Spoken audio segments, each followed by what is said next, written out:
Mama, finally I am heading towards my home city Bhopal. मैं सिर्फ 5 दिन के लिए जा रहा हूँ और मम्मी पापा को नहीं बताया मैंने, तो एक छोटा सा।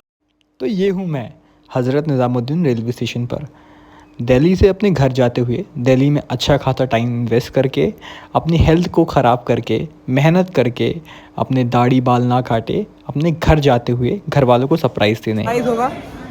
मैंने अपने ऑफिस के स्टाफ को भी नहीं बताया है। जैसे फर्स्ट टाइम मैं ट्रेन में अकेले ट्रैवल कर रहा हूँ। इसके बाद इससे पहले मैं हर बार जब दिल्ली आया हूँ सिर्फ फ्लाइट से ही आया हूँ। तो let's see how the experience goes. पहले रेलवे स्टेशन पे इस ट्रेन को देखकर मुझे लगा ये कितनी प्यारी और हाईटेक ट्रेन है और ये कहाँ जाती है। मुझे क्या पता था ये मेरी ही ट्रेन है और ये मुझे मेरी ही मंजिल ले जाएगी। पॉश ट्रेन लग रही है यार। मैं पागलों जैसे जिस ट्रेन को बोल रहा था काफ़ी पॉश ट्रेन है, ये मेरी ट्रेन थी। अब मैं उसमें जा रहा हूँ, सीट ढूंढ रहा हूँ। यहाँ पे C8 आ गया, C8 के बाद सीधा E1 आ गया। मुझे समझ नहीं आ रहा कहाँ जाना है, कभी इधर भाग रहा हूँ इधर भाग रहा हूँ। वो लास्ट में C2 है, आखिरी डिब्बा है क्या। इसमें इस ट्रेन में लग रहा है कि यार सोने का नहीं है, बैठने का ही बैठने का है। Let's go. और अब दिल्ली की गर्मी में आधा से 1 किलोमीटर भागने के बाद अब हम बैठ गए थे हमारी AC वाली ट्रेन में। ये ट्रेन तो पूरा फ्लाइट का फील दे रही है। यहाँ पे चार्जिंग स्टेशन कहाँ है देखना पड़ेगा। काफ़ी सारे लोगों को ये नहीं पता है, जो वंदे भारत है रानी कमलापति से ही बनी है, भोपाल से ही। कमलापति जो स्टेशन है मेरे ख्याल से वो प्राइवेट है बंसल का। That is why it develop so much. And वो ज़मीन शायद सैफ अली खान की थी। अगर आप भोपाल से हो तो आप ये बात जानते होंगे। मगर आदमी अपना भूल जाता है। हमने एक ही फिल्म 25-25 बार देखी। अब जैसा कि हर एक मिडिल क्लास बंदे का सपना होता है कि उसकी बगल वाली सीट पे या फिर सामने वाली सीट पे एक सुंदर सी लड़की मिले, लेकिन मुझे मेरी जर्नी में मेरे पार्टनर मिले एक 77 ईयर्स ओल्ड अंकल, जो कि देवानंद के बहुत बड़े फ़ैन थे। इनके फ़ोन के कवर में भी देवानंद की फ़ोटो थी। अगर आप ओल्ड सुपरस्टार देवानंद को जानते हैं तो कमेंट करके बताइए। अच्छा क्या बात है। वंदे भारत में न्यूज़पेपर भी मिलता है, हिंदी और इंग्लिश। नाइस सर्विस तो बढ़िया है। पानी बॉटल मिल गई आपको फ्री में, न्यूज़पेपर मिल रहा है, चार्जिंग के लिए बगल में आपका वो लगा हुआ है टेबल। हाँ कुछ आइटम मिलते हैं, आप खरीद सकते हो। मैंने चॉकलेट खरीदी है, अब मुझसे खाई नहीं जा रही है तो घर वालों को दे दूँगा पहुँच के। वैसे मेरे घर वालों को पता नहीं कि मैं आ रहा हूँ।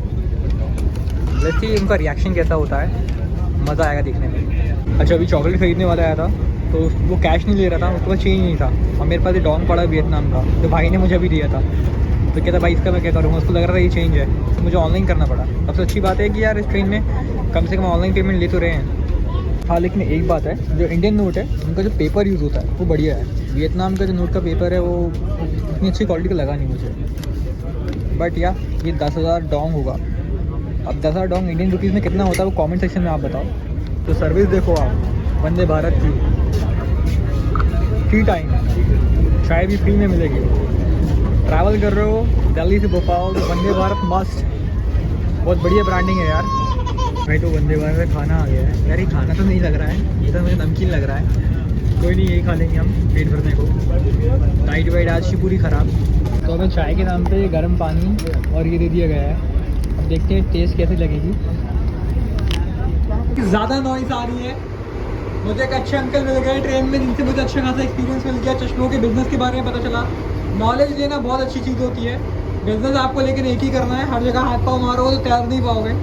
But I got to know a very good knowledge about business, चश्मों का बिजनेस है, मेटल के बिजनेस के बारे में। जा रहे घर, देखते घर में क्या रिएक्शन होता है हमारे घर वालों का। और ये बाथरूम इतना भरा है ना, मेरे यहाँ पे मूतने का मन नहीं कर रहा है। क्या करूँ अब मैं। 3 घंटे में हम पहुँचने वाले हैं। Let's see this super fast express. तो ये हमारा डिनर आ गया वंदे भारत में एंड 1700-2000 टिकट में। और क्या क्या चाहिए यार आपको, खाना भी, लंच भी, और क्या ही चाहिए। खाने के बाद आइसक्रीम टाइम है। खाने में मुझे रोटी चावल पनीर की सब्ज़ी, वेज नॉन वेज का भी ऑप्शन था। अभी आइसक्रीम आ गई है, बढ़िया है। वंदे भारत आपको एयर इंडिया से भी अच्छी सर्विस दे रही है। अगर आपको ट्रैवल ही करना है सुकून से, Delhi to Bhopal, come to Vande Bharat. चुके हैं प्रॉपरली भोपाल फिर रानी कमलापति, तो हमारी मोहब्बत आने वाली है। अगर आपने मेरा पिछला कोई भी व्लॉग देखा है तो आप समझ जाओगे मैं मोहब्बत किसको बोलता हूँ और कौन आने वाला है। हमें उठाने यार बढ़िया एग्जिट सबवे बना रखा है स्टेशन में। भोपाल स्टेशन में ये चीज़ें आपको नहीं मिलेंगी। तो मुझे मेरी मोहब्बत दिख गई है, मैं आपको दिखाता हूँ। तो मिल जाएगा।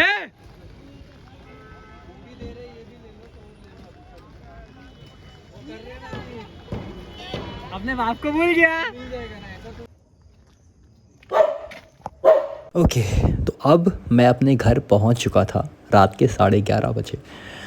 मेरे डॉग ने मेरी आवाज़ और मेरी प्रेजेंस को पहले ही समझ लिया था, इसलिए वो भौंकने लग गया था। अब वो टाइम था जब मैं अपने मम्मी और पापा को बुलाऊंगा। इस समय पे वो सो रहे थे, मैंने उनको डिस्टर्ब कर दिया।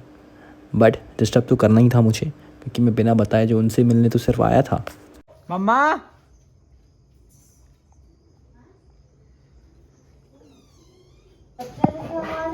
हाँ तो मैं ही हूँ ना। So this was my small journey. इसके आगे मैं रिकॉर्ड ही नहीं कर पाया बिकॉज़ मुझे रोना सा आ रहा था। मैं कभी भी बचपन से अपने घर से दूर नहीं रहा हूँ, और ये सरप्राइज़ देने से पहले जस्ट 2 घंटे पहले मेरी मम्मी पापा से बात हुई थी, जिसमें मैंने उन्हें कॉल पे बोला था कि मम्मी मैं घर पे रूम में खाना बना रहा हूँ, मैं आपको कॉल बैक कर रहा हूँ। और सुबह से मैं वीडियो कॉल नहीं उठा रहा था। अगर आप भी अपने घर से दूर रहते हो, अपनी मम्मी पापा से साल में 1 बार 2 बार या फिर महीनों बाद या 15-20 दिन बाद मिल पाते हो अकेले रहने के बाद, तो इस चीज़ को आप ज़रूर फील कर पाओगे। और जब आप उन्हें बिना बताए आओगे तो वो जो सरप्राइज़ की फीलिंग होगी वही अलग होगी।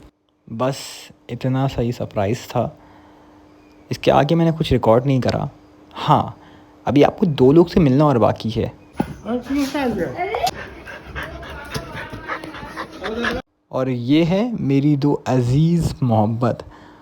दोनों हमारी फैमिली के मेंबर हैं, दोनों को मैंने रेस्क्यू करा था। और मैं आपको एक छोटी सी इन्फॉर्मेशन दे दूँ, ये दोनों कभी भी आपस में एक साथ नहीं रहते, ये लड़ने लग जाते हैं। लेकिन बस मैं आया था काफ़ी दिन बाद तो ये दोनों एक साथ मेरे पास आ गए थे, बिना लड़े और बिना भूखे। This is called love. है इसको